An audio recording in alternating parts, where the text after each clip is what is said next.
পাট পাতা আছে এখানে, এখানে ধানের শীষ আছে, এখানে তারকা আছে, এখানে শাপলা। এটা তো আপনারা পরিষ্কার দেখতেই পাচ্ছেন, শাপলাটাকে হচ্ছে ফোকাস করা হয়েছে।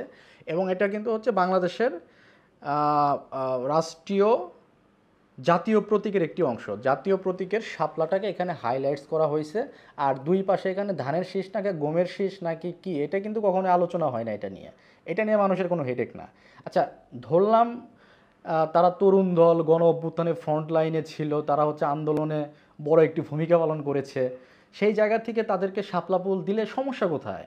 আমরাও বলি সমস্যা নাই, এটা হচ্ছে নির্বাচন কমিশন দিতেই পারে, কিন্তু সমস্যাটা হচ্ছে অন্য জায়গায়। সেই সমস্যাটা কোথায় অন্য জায়গায়, এটা আপনাদেরকে আমি একটু ক্লিয়ার করছি। আপনারা হয়তো বা নাগরিক ঐক্যের নাম শুনেছেন, মাহমুদুর রহমান মান্না ডাকসুর ভিপি ছিলেন, চাকসুর ভিপি ছিলেন। তিনি একমাত্র ব্যক্তি যে দুইটা বিশ্ববিদ্যালয়ের ভিপি। নাগরিক ঐক্যের আহ্বায়ক নাম মাহমুদুর রহমান মান্না এনসিপির পূর্বে আমি আবারও বলছি, এনসিপির পূর্বে তারা জাতীয় ফুল শাপলা তাদের দলের প্রতীক হিসাবে চেয়েছিলেন এবং পরবর্তীতে এনসিপিও চেয়েছে। এখন আপনারা একটু মিলিয়ে দেখেন তো, শাপলা প্রতীক এনসিপির পাওয়া উচিত নাকি নাগরিক ঐক্য তাদের দেওয়া উচিত? ফারুক হাসানের চেহারাটাকে আমি একটু দেখাচ্ছি। ইনি হচ্ছে গণ অধিকার পরিষদের দলীয় মুখপাত্র।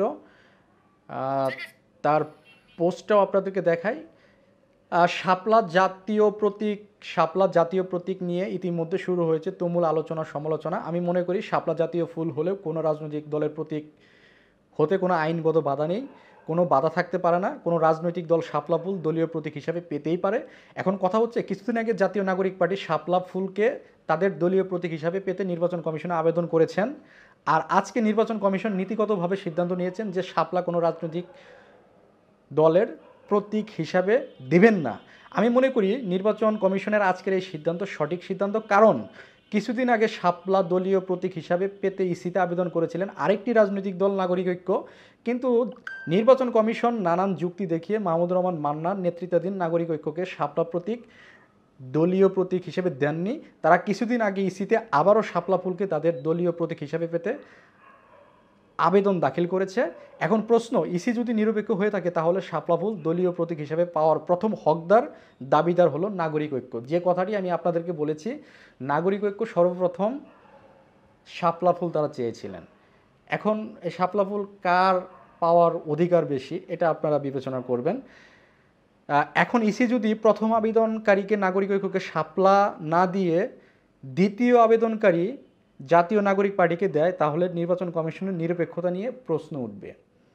নির্বাচন কমিশন তাদের নিরপেক্ষতা বজায় রাখার জন্যই এমন সিদ্ধান্ত নিয়েছেন বলে আমি মনে করি। ফারুক হাসান, দলীয় মুখপাত্র, গণ অধিকার পরিষদ।